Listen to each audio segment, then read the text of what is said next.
नमस्कार। पिछले लेसन में हमने नानना के बारे में और मेरे बारे में बताया था। अब इसमें मैं आपको नानना टेक्निक और नानना में क्या क्या यूज़ होता है रॉ मटेरियल उसके बारे में बताने वाला हूँ। नानना प्रिंट में जो उपयोग में होते हैं वो रॉ मटेरियल में फिटकरी है, अनार का छिलका है, इमली के बीज का पाउडर का पेस्ट है और गोंद है, काली मिट्टी है, चूना है।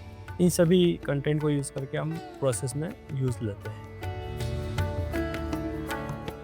ट्रेडिशनली जो होता है वैसे ही नेचुरल डाई का उपयोग कर रहे हैं। बीच में पहले क्या नाना ट्रेडिशनल में कुछ केमिकल का उपयोग करने लगे थे तो कास्टिंग कम करने के लिए, तो उस प्रोसेस को हमने ऑफिस से कट करके पूरी तरह नेचुरल पे आ गए।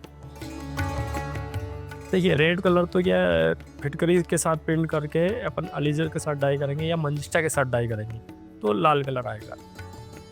येलो कलर आपका अनार के छिलका बॉइल करेंगे उससे आएगा।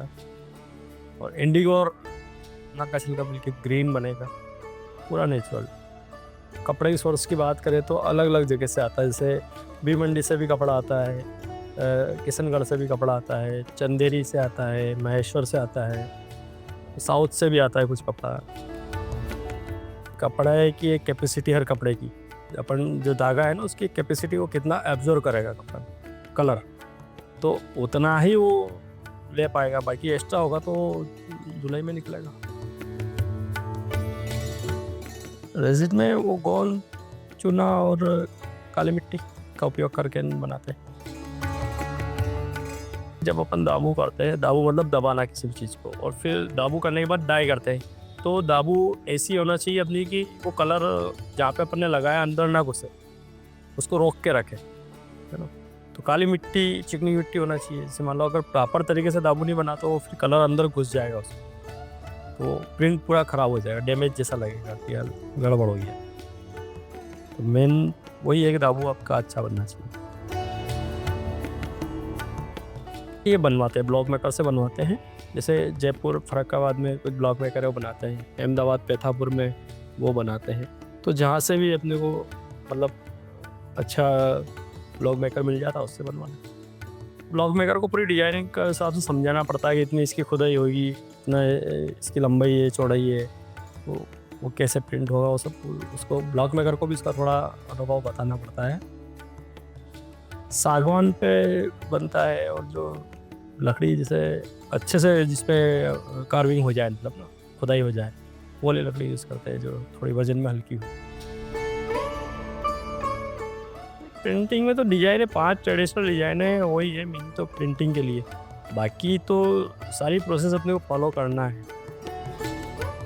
तो एक भी अपन कट करेंगे या उसमें जल्दबाजी करेंगे तो दिक्कत वाली बात होगी, वो रिजल्ट नहीं आएगा। जैसे प्रिंट करने का एक प्रोसेस रहता है, टेक्निक है कि अपने को कपड़े पे उस पर ठप्पा उस प्रेशर से लगाना, उतना लगाना ही है। केवल ऐसे ही लगा दिया तो वो नहीं आएगा। थोड़ा सा जिसमें अपन कलर लेते हैं, हाँ जी बोलते हैं, उसमें भी ब्लॉक को कितना डिप करना है, कितना प्रेशर देना है, ज़्यादा नहीं देना है, कम नहीं देना। कम देंगे तो सूखा आएगा, ज़्यादा दे दिया तो भरा हुआ आएगा। काम करते करते वो चीज़ अनुभव आ जाती है। जैसे कोई सीखता है तो फिर उसको हम उस हिसाब से सिखाते हैं। रॉ मटेरियल के कलर के रेट, जैसे मान लो हर पाउडर अपन जहाँ से भी अरेंज कर रहे हैं, तो वहाँ अगर रेट बढ़े तो अपने को बड़े हुए रेट में लेना ही है। पर अपने को प्रोसेस में अपन ने जिस भी कंपनी को जिसके भी लिए काम कर रहे हैं जो रेट दे दिया पर मीटर या पर साड़ी, तो अपने को तो उसी रेट में देना।